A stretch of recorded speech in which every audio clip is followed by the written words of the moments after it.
Hi, everybody. Welcome back to Shoot the Bull.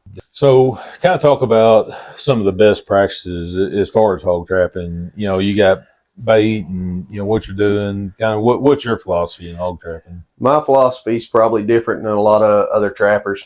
Uh, it's called a hog for a reason. I mean, and I've baited liberal. Uh, they hogs got a sweet tooth. I know they don't like, and people want to use rotten soybeans and stuff like that. Pigs don't like them. Pigs got a sweet tooth like a bear, and now you with that becomes a problem sometimes. This time of year you get blackbirds and stuff. I'm not one for soaking my corn in diesel or none of Right. that stuff. And I mean, that's just another. If you get, I pile like I'm on a trap. I'll do a big windrow of corn, and then if it's this time of year and birds are bad and grackles are bad, I'll pour molasses or something on them to slow them down or slow the coons down a little bit. But big liberal bait piles, do my recon, know what's coming to my traps. I get them on for two nights, 3 nights. If they're young dumb hogs or whatever, I might show up quicker than that. But for the most part, I like getting them on bait a couple nights, keeping that bait. I bait just like on my configuration in my trap, and I actually like my traps. I've used both. I got them on one side. I've got them on opposite sides. Mm-hmm. A minimum of two gates. I recommend that. The more gates you can afford, the better. And but having them across from each other, I like. I did have good success with the half trap. I mean, you have the The four gates, the gate. four gate side by Mm-hmm. side. It worked pretty good. But the more you can get in there, the better. Or having it across where you can allow that boar to come and go. And I like a good size trap. I don't like especially big sounders, because if those pigs bump that gate or bump that trap and rattle it, that's the same as a miss. It may take a Right. month for them to come back, and then at that point you're better off probably to package up and go to a new sounder, and then keep monitoring and then come back. But they will come back eventually, and it may be 11 o'clock in the afternoon, and you may be at a meeting, and and you're like, dang, I've caught a lot of pigs midday that I wasn't ever expecting off an old trap even. But Mm-hmm. if you got a trap, let it fish. There ain't nothing wrong with fishing. I mean, with the technology we got, I mean these solar panels and batteries and stuff. You might as well. You're going to catch more pigs with it set up out there than you are in a barn somewhere. Right. And but But you are very aggressive in moving the very trap. aggressive, very aggressive. And I will say this too. Now I won't fish during the summer months and stuff a lot, because you got fire ants and stuff like that are attracted to your electronics and stuff. Mm-hmm. If you just ignore your stuff, take care of your equipment, keep it clean, keep it washed off, make it last longer. Your electronics, guard those the camera and stuff and the lenses with your life. Keep those things in the case they belong in. You get it scratched up, you get a rainstorm, foggy, you can't see out of them. So protect your the brains of your trap. But bait liberal, go in there, be smart. Bait midday. Don't be going in there right there at dark when they're coming in there. Use your head, a little bit about this. But introduce your trap. If they're real smart pigs, and you are, you may just park your. I mean, instead of setting the trap up, you may just park the whole thing right there. And if they don't show up for the next, just wait till they start showing back up.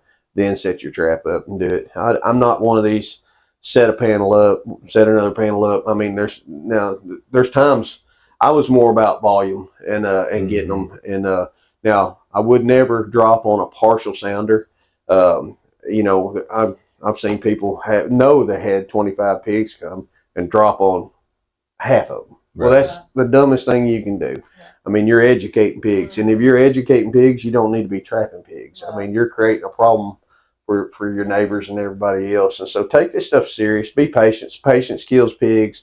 The key to trapping pigs is trapping pigs. I mean, it is a lot of hard work. It's a lot of sweat involved in it, and be deliberate about it. And again, the Game and Fish used to loan traps out and stuff, and now they're helping people pay for them. I mean, it was Mm-hmm. through the CIP a few years ago. I mean, there's no telling how many people, but Yeah. they've got them from y'all and other resources and stuff. I mean, they're helping people, but the thing is, you got to educate folks on how to trap properly, Mm-hmm. because if you got people just out there, you can make good technology Right. obsolete pretty quick by not doing it right. You Right. know. Yeah, I've seen. I mean, we might drop. Just say if there's a sow, her babies go in, and there's a sow outside, and she will not go in. I've seen you drop several times because you're going to snake out there that morning And shoot her. be able to shoot her. Yeah. That's a whole lot different than say dropping when there's 10, 15 pigs outside. Absolutely, absolutely. You got to make those judgment calls as a manager of whoever's doing it, and again, if I got some out there and I know there's a couple, one or two, and again, I'm telling you, y'all gonna think I'm crazy, but these jokers are smart and they communicate. I've watched the mom come up and say something to those babies, and they come out. You know, I mean, she tells them, and so if I got a smart pig out there, I'm not going to do it near my trap or near my bait site, but that is one thing, and I do miss dearly from the game of fish. I miss a lot of things, but the technology I had, the thermal scopes and the thermals on the truck and stuff that we used, and then as I left, they had a thermal drone that was out there, and it was boy, it's changing things, and you can locate some stuff, but I would go out there and do what I call dumbing down the herd a little bit. You know, I'd shoot a couple of them big ones, you know, around, and then I would go back and introduce my trap. But you know, you're limited by your equipment and your landscape. If the pigs are just coming through your property versus somewhere else, so you trap, you know, pre-bait. Use the best traps and best technology you can get your hands on. There's been a lot of pigs killed with a tripwire. There's been a lot of pigs killed with a guillotine, you know, trap. You know, every trap works. You know, but the thing is, being portable, being mobile, and not killing yourself to set up. These traps are simple. I mean, anybody can set up. I've set up hundreds and hundreds and hundreds of them myself. Yep.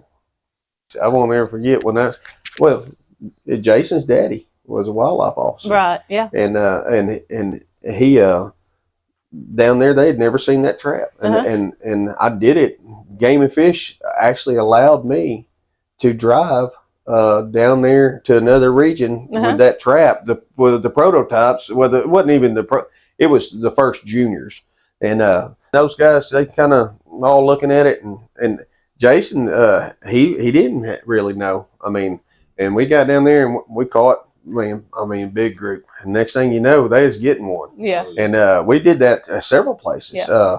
You know, we started out over at Sheridan. You know, we went over there and we didn't realize how much of a trophy that one boar was we caught. You know, but we caught a bunch of pigs over there. And then over, you know, Widener and over there you had to take one of my guys to the hospital. About got his hand cut off because we were being innovative. I mean, we'd catch a old sow in heat, and we would make a pin inside the trap, right? And we'd hold that hot sow in there, and we could catch every boar in the country, right? And but that took a lot of energy and copay and some. Workman's comp, but that's a bad deal. But it's just seeing those deals and kind of evolving and changing your tactics. Well, I mean, we was pretty successful at it.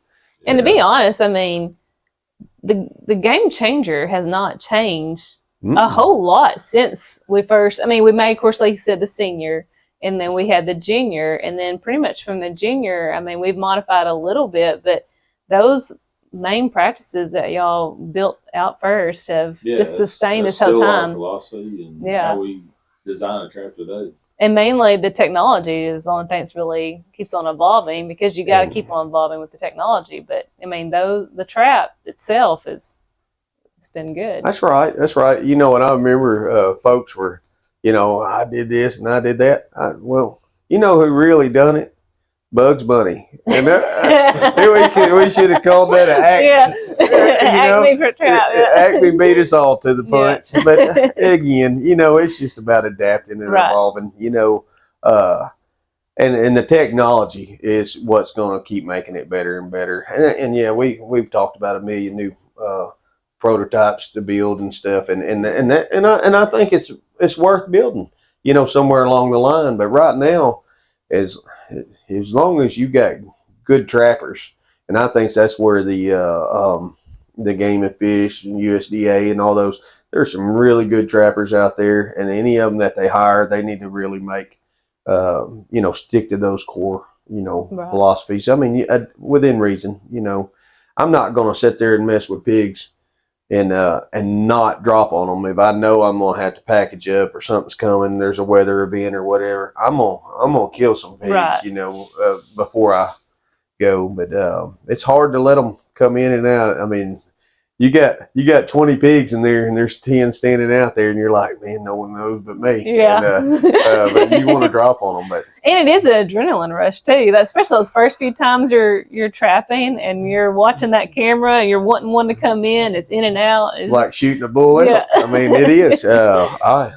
don't even know how much sleep I lost whenever I was doing it, because I was running numerous traps, and I had a sickness. I was watching everybody else's traps too, and I would be calling them in the middle of the night, Right. and they'd be mad at me. I mean, but I would call other regions and say, "Hey, man, you got 30 hogs in your trap. You want me to drop?" And but I mean, it really does. It kind of gets to you, but it's exciting. Yeah. I like dropping on them, but I didn't like the rest of dispatching them or any of that. It's work. Right. It's a lot it of work. is. Yeah.